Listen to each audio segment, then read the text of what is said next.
This is Contractor Sense with Ruth King. Welcome to Contractor Sense. Here you discover ideas, tactics, news, and information that matters to your contracting business and you. I'm your host, Ruth King. This episode is sponsored by Financially Fit Business.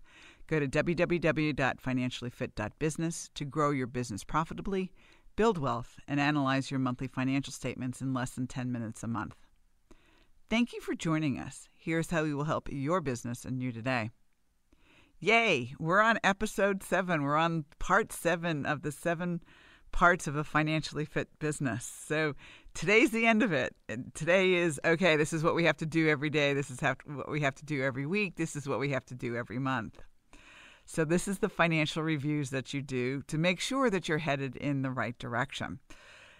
The 7 parts are tracking, and we talked about billable hours, we talked about cash, and we talked about financial statement tracking.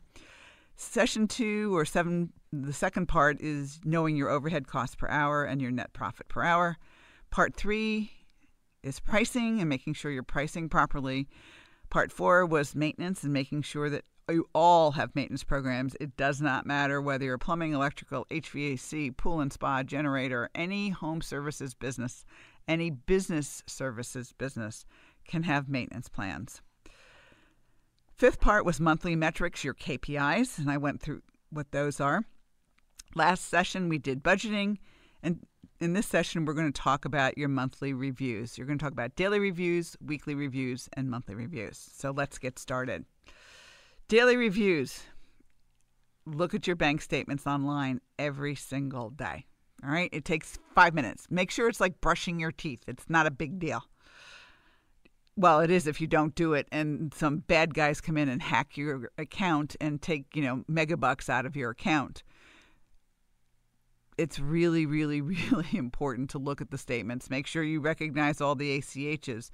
Make sure that you recognize all the all the checks that you wrote and that they're for the right amount. I've had not your people stealing, but I've had vendors' employees stealing. You wrote a check for $100.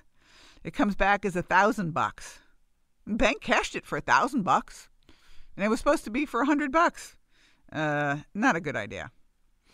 So, you have to call your vendor and go, I think we have a problem. And your vendor is going to be very embarrassed because they have an embezzler in their midst and have to deal with it.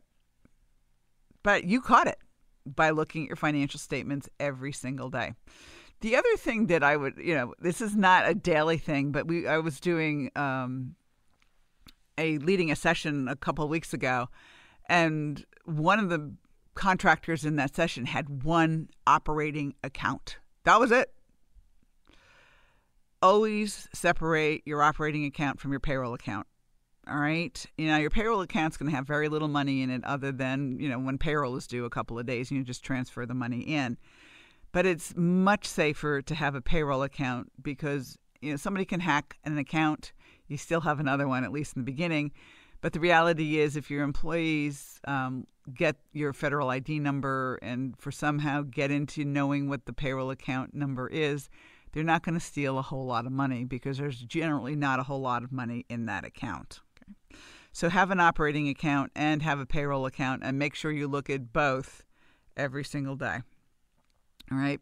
Now, there may be some daily KPIs that you go through with those particular team members. Remember, we covered KPIs in part 5 of the 7 steps of a financially fit business. Some of those might be, okay, your call 85% booked, 65% booked today. What happened yesterday? And so you may want to do some daily conversations that way. Some KPIs are weekly, some KPIs are monthly. So depending upon where your KPI is and what that KPI is, you're going to look at it on either a daily basis, a weekly basis, or a monthly basis. Okay. So from daily bank accounts, look at that and the KPIs that are daily. Weekly. All right. Weekly cash flow report. That was one of the KPIs. It should be on your desk every single Friday. What it does is it says, okay, this is how much cash we started with for the week. This is how much came in. This is how much went out. So this is how much we had left at the end of the week. And here are our estimates for next week. This is what we think is going to come in. This is what we think we're going to have to pay for payroll. And this is what we think we're going to be paying for loan payments. And this is how much we estimate to have left at the end of the week. So you want to do the next weekly estimates so that you can make sure you have enough cash for payroll, paying your loan payments, and all the things that necessarily need to be paid. But your weekly cash flow budget should be on your desks and once a week. The last thing your bookkeeper does Friday afternoons before they go home. Now, if your week ends like Wednesday or Tuesday, if your week ends Wednesday, it should be on your desk Wednesday afternoon or Thursday morning at the very latest, because your week runs week to week that way rather than, Sunday through Saturday.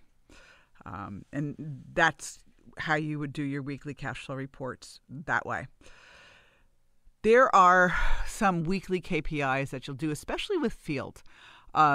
If you want to monitor and make sure that there are no callbacks, there are no warranty calls, and you can track that absolutely every week, and you probably should. The second thing for those is once you see a callback or a warranty call or a screw up or whatever else it is, you have to address it immediately. If you leave it, for a month or something like that, everybody's forgotten about it. Talk about it and what happened. Not necessarily laying blame, but okay, let's talk about what happened. What can we do to make sure this doesn't happen again? All right. And those are the types of things that you definitely want to do on a weekly basis. You want to make sure that your customers are happy. You want to make sure that all of the work was done properly. Take care of any what I call red tags or jobs that don't pass inspection. Are taken care of so that the customers are taken care of as quickly as they possibly can be taken care of. Those are the weekly type of things. And, there's a lot that are monthly, but the reality is make sure if you're seeing issues in the field, if you're seeing issues in the office, and somebody might just have had a bad week, and that's okay. But is it okay? Probably not. But you need to find out why they're having a bad week, because you don't want 2 bad weeks. Right? You want should come back to normal, quote unquote, by the second week. But just, watch what was going on in the field. Make sure you watch to make sure that your billable hours stay up. Your billable hours, absolutely, percentages have to be done on a weekly basis. Whenever you do payroll, guess what? You do that billable hour report. And it's really easy when you're doing payroll to do this report, because you can just enter the data in right from the payroll report. When we get back from break, we'll talk about the monthly financial reviews. Thanks for listening to Contractor Sense. Imagine you had total freedom. You didn't have to worry about money. You didn't have to be a slave to your business. The words, "I can't," are eliminated from your vocabulary. What if you could do what you want to do, whenever you want to do it? A financially fit business could give you that freedom. How? By knowing what your financial statements are telling you and taking action based on what they say. You can do this in less than 10 minutes a month at an investment of less than taking your family out to dinner once a month. And if your financial statements are a mess, you can get help. Go to www.financiallyfit.business or click on the QR code below to get started today. Welcome back, and thanks for listening to Contractor Sense. We're on step number 7, and we've done daily reviews. We've done weekly reviews. Now let's get into the monthly, which is most of it, because we're going to be looking at budget versus actual with respect to your financial statements. Because remember, you did your budget, which we talked about in the last webinar, and now we're going to look at where are we with respect to budget. And I would suggest you not put a budget in QuickBooks, because all QuickBooks would do is they'll do month to date, year to date, budget. It doesn't tell you where you are with respect to the entire budget for the year. For that, you need an Excel spreadsheet, and you'll highlight, the actual and enter the actual numbers and look at where you will be at the end of the year if you make budget through the end of the year. The really cool part about doing this, although I think some contractors not necessarily think it's so cool, is like we'll have a conversation in August or September. They are so far ahead of budget not necessarily with respect to revenue, but with respect to profit, that I have them sit down with their CPAs. Okay, let's do some tax planning in September. So it's not December 15th and, oh my gosh, I have all these taxes to pay. What can I do about it? All right, this is the type of thing that your budget versus actual can tell you. And we also talk about the flip side. A month or so under budget, I'm not going to have that much of a problem with it. But if we're under budget with respect to net for a couple of months, you want to know what's going on. If we're not meeting our revenue goals, if our expenses are higher than we've planned them, why? Have supplier prices gone up? And if that's the case, then we have to raise our prices so that we can make the same net profit per hour that we absolutely want to make. All right. So obviously we're going to do budget versus actual. You're going to look at your gross margins and track those things both on a monthly basis and on a trailing basis, and you'll graph it. And this is where Financially Fit Business, the software, comes in because it does it for you automatically. And you just enter your financial data, press a button, and you get your graphs. You can see the trends, and this is what you really and truly do want to do because you want to make sure you spot the minor issues before they become major crises. Not exactly a good idea to all of a sudden, oh, we don't have enough cash to pay payroll. That's not fun. And I'm laughing, and I really shouldn't be laughing. So monthly financial review, figure out what's going on, make sure you're headed in the right direction, make sure you're meeting budget, or if you're exceeding budget, what did we do right with respect to exceeding it in revenue and profit? If you're under budget with respect to expenses, why? Were we more productive than we expected to be?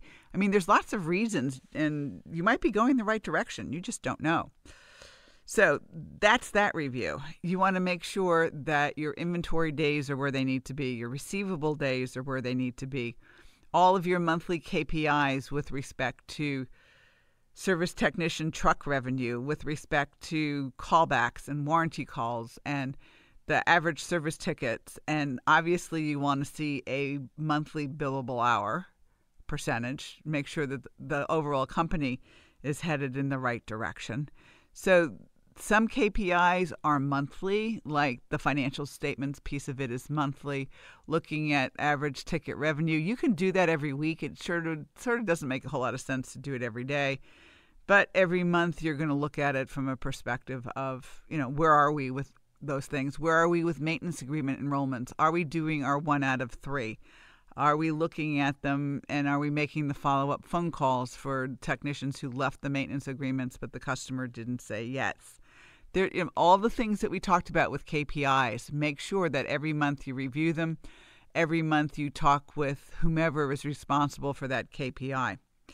And then what you're going to do is, if there's bonuses that are associated with exceeding KPIs for the month, or perhaps bonuses for exceeding KPIs for the quarter, you'll have those monthly bonus checks not in their payroll check. Now, I know bookkeepers and people doing payroll are going to roll their eyes in the back of their head. It's like a commission. It's separate. It's once a month. The reason you want to do this is you want people to understand the rewards that they're getting for exceeding their KPIs. If they are mixed up, and I don't mean it negatively, but if they're put in with their regular payroll checks, they're not going to see them. If they see that they're consistently earning a couple $100,000, $500,000 or more extra a month, that's significant to them. All right. So they're going to keep doing what they're doing. All right.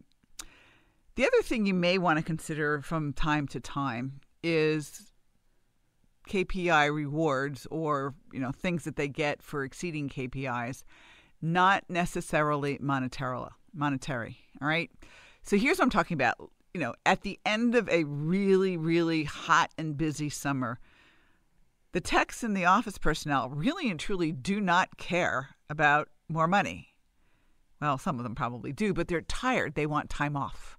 So you might take a KPI in August. Let's say if August revenues reach a certain level and you have to calculate what that is, everybody gets a day off with pay in September. They will appreciate the day off with pay in September. One of my clients gives everybody the Friday before Labor Day off as a paid holiday because everybody's worked their butt off all summer long, and this is a way for them all to have 4-day weekends. Obviously, the person on call gets one later, all right? Or they may get Tuesday off instead of Friday off, but the people on call also get 4-day weeks. So that might be something that's kind of cool.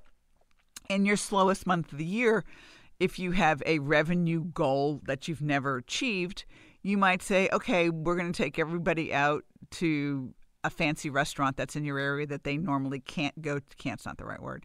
Don't go to because it's perceived as very nice and very expensive. Invite their spouses and let them get a babysitter for those who have kids and pay for the babysitters. This way they have a night out. It's kind of fun for them. They don't have to worry about paying for a babysitter for those who have kids. And then again, that's not necessarily monetary. Yeah, it is, but it's not. But it's a night out, someplace that's fun that they don't normally get to go to. I had an owner get to what were they? I think it was Game 6 or Game 7 of the World Series. And everybody who did X, Y, and Z got, their name in the hat for each time they achieved X, Y, and Z. And she pulled the name out of the hat for the person who actually got to go to the game. So that's kind of fun if your sports teams are in the World Series or the Super Bowl or whatever else it is like that. So there are lots of things that you can do to help your team members exceed their KPIs and do really cool things for them that are not necessarily monetary. So be creative with respect to overseeing their KPIs. And that's it. That's the 7 steps of a financially fit business. Tracking was number 1. Number 2 was overhead cost per hour and net profit per hour, knowing what your overhead cost per hour is and what your net profit per hour is and where you want it. Pricing properly, making sure you have a great growing maintenance program, monthly metrics, i.e. KPIs, budgeting, and financial statement review and other monthly reviews, weekly reviews, and daily reviews. If you want to do the reviews from a financial perspective very, very quickly, go to financiallyfit.business software. It's $97 a month to enter up to 2 years worth of data and $30 a month thereafter. And takes less than 10 minutes a month. You'll be able to spot your minor issues before they become major crises and take care of them. So thank you for listening.